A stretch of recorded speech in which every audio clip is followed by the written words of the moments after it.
नमस्कार, मी प्रियंकाच ब्लॉगमध्ये आपल्या सगळ्यांचं मनापासून खूप खूप स्वागत। आजचा दिवस तुम्हाला आनंदाचा, आरोग्याचा आणि भरभराटीचा जाऊ दे ही स्वामींच्या चरणी प्रार्थना।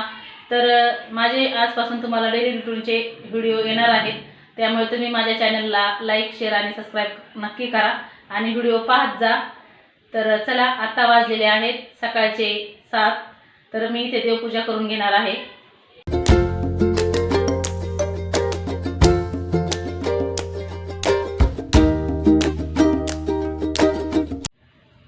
तर इथे पाहू शकता आपली रोजची देवपूजा पण झालेली आहे।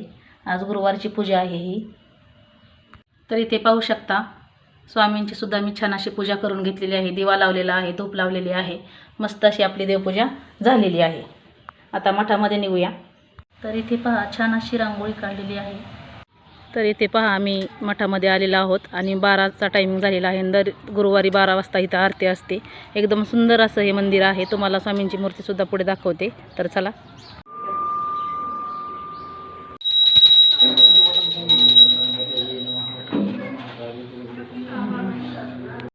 आता मंदिरातून घरी आले आणि मंदिरातून घरी आल्याच्या नंतर गाजराचा हलवा बनवायला घेतला। गाजराचा हलवा बनवला, त्यानंतर हलवा एका पातेल्यामध्ये काढून ठेवला, झाकून ठेवला आणि किचन साफ करून मुलं ट्युशनला गेली। 4 वाजलेले आहेत आणि मी घरातलं सगळं आवरून आले आणि आता मैत्रिणीने फोन केला होता, बालुशाही बनवायची या लवकर, म्हणून आले। तर आता बालुशाही बनवायला घेऊ। तर इथे बालुशाही बनवण्यासाठी काय काय घेतले तर पाहूया। इथे घेतलेला आहे अर्धा किलो मैदा, अर्धा किलो साखर समप्रमाणामध्ये घ्यायचं आणि इथं 1 वाटी भरून तूप मी गरम करून थंड करून घेतलेलं आहे बघा, वितळून घ्यायचं। 1 वाटी घेतले, केशरी रंग घेतलेला आहे थोडासा, तर तुमच्या आवडीनुसार तुम्ही रंग वापरू शकता आणि चवीनुसार थोडंसं मीठ घालणार आहे मी मैद्यामध्ये आणि पाणी घेणार आहे।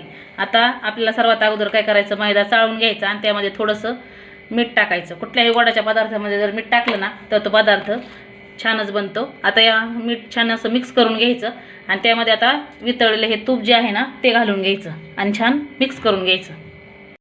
तूप असं वतून घ्यायचं आणि छान असं मुटका होईपर्यंत प्रत्येक कणाकणांना या मैद्याच्या चुळून घ्यायचं।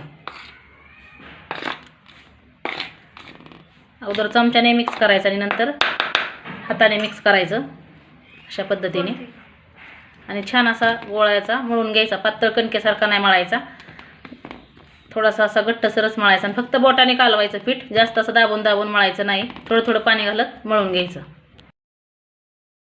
तर इथे पहा मी अशा पद्धतीने हे पीठ मळून घेतलं। जास्त असं पातळ नाही मळायचं, घट्टसरच मळायचं, फक्त बोटाने मळून घ्यायचं। तर पीठ मळून झालं, एका पातेलं घेतलं, त्या पातेल्यामध्ये साखर बुडे इतकं पाणी ओतलं आणि गॅसवरती ठेवलं। आता त्याचा आपल्याला एकतारी पाक बनवायचा, जास्त असा घट्ट नाही बनवायचा। आता बालुशाही बनवायला घेतली, तर हातावरती असा एक उंडा घ्यायचा आणि गोल गोल करून घ्यायचा, जास्त असं दाबून नाही करायचा आणि मध्ये बोटाने असं प्रेस करून घ्यायचं आणि त्याला आकार देऊन घ्यायचा बालुशाहीसारखा। एकदम सोपी आहे बनवायला। तर इथे पाक आपला तयार झाला, त्यामध्ये थोडासा मी केशरी रंग टाकून घेतलेला आहे, दिसायला छान दिसते म्हणून, आणि साईडच्या गॅसवरती तेलसुद्धा तापायला ठेवलेलं आहे। आता पाक झालेला आहे, गॅस बंद करून घेतला। तर तेल तापले का नाही ते पाहण्यासाठी हे केलं आणि मिडियम गॅसवरतीच एकदम अशा बालुशाही सोडून घेतल्या। एकदम असं कडक तेल नाही तापवायचं, एकदम कमी तेलामध्येच, कमीच तेल तापवायचं आणि त्यामध्ये अशा बालुशाही तळून घेतल्या आणि त्या तळल्याच्या नंतर पाकामध्ये सोडून घेतल्या। तर एक घाणा तळून झाला की पाकामधला काढून घ्यायचा आणि तेलामधला परत त्या पाकामध्ये घालून घ्यायच्या। अशा पद्धतीने मी सर्व बालुशाही बनवून घेतली, खूप छान। काय बनवायचं आता संध्याकाळचे वाजले 6, प्लॉटिंगला मी चालायला निघाले होते। तर संध्याकाळचा आमच्या इकडचा व्ह्यू बघा। तर प्लॉटिंगमध्येच माझी मैत्रीण राहिला आहे, तर तिने आम्हाला वरती बोलवलं आणि छान अशा आमच्या गप्पा रांगल्या। तर ती सरबत करू का म्हणत होती, तर तिने आम्हाला पाणी दिलं। तर तिचं देवघर बघा किती सुंदर आहे। तर तिने तिच्या मुलाला आहे ना आमच्यासाठी आईस्क्रीमचे कोन आणायला लावले। आम्ही आईस्क्रीम खाल्ली आणि नंतर निघालो आमच्या घरी। तर घरी येताना प्लॉटिंगमध्येच हे मंदिर झालेलं आहे, तिथे छान मूर्ती स्थापना आहे पहा, तो सुद्धा व्हिडिओ तुमच्यासोबत मी शेअर करणार आहे। एकदम छान अशी सुंदर लाईटिंग केलेली आहे इथं आणि एकदम मस्त वाटतं। तर आता आम्ही घरी निघालोय। आता घरी आलेली आहे आणि आता संध्याकाळच्या स्वयंपाकाची तयारी लागलेली आहे। आता भाजी आणि भाकरी बनवणार आहे संध्याकाळच्या जेवणामध्ये। तर आता स्वयंपाक करून घेते. तर आता इथे मी भाजी बनवायला घेतली. तर इथे सोपी भाजी बनवणार होते मी, हरभऱ्याची भाजी. तर त्यामध्ये थोडंसं ज्वारीचं पीठ टाकून घेतलं.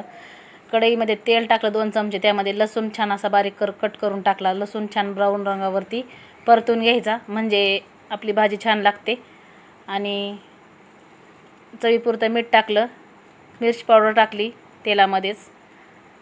मुगाची डाळ मी 15 मिनटापुरती भिजत घातली होती, ती टाकून घेतली. त्यानंतर तांब्या भरून पाणी ओतून घेतलं. आता तुम्हाला किती भाजी बनवायची तितकी ओतून घ्या.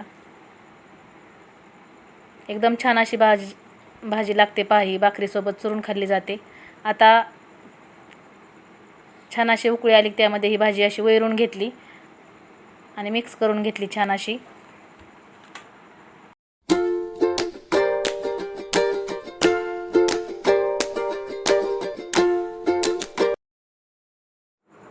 तर इथे आपल्या भाकरी पण बनवून तयार झालेल्या आहेत. आणि एक छोटीशी मी स्वामींसाठी सुद्धा भाकरी बनवली.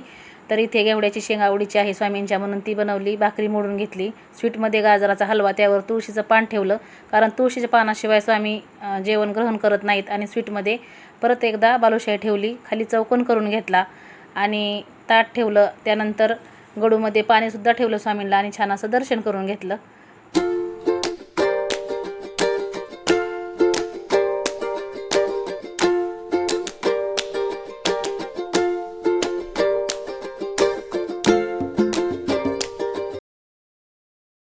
तर इथे पाहू शकता मी स्वामी महाराजांना छान असा नैवेद्य दाखवलेला आहे. लोट्यामध्ये पाणी पण ठेवलेलं आहे.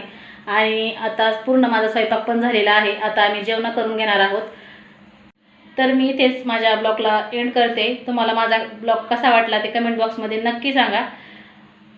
अशाच एका छानशा आणि छोट्याशा व्हिडिओमध्ये भेटू तोपर्यंत बाय.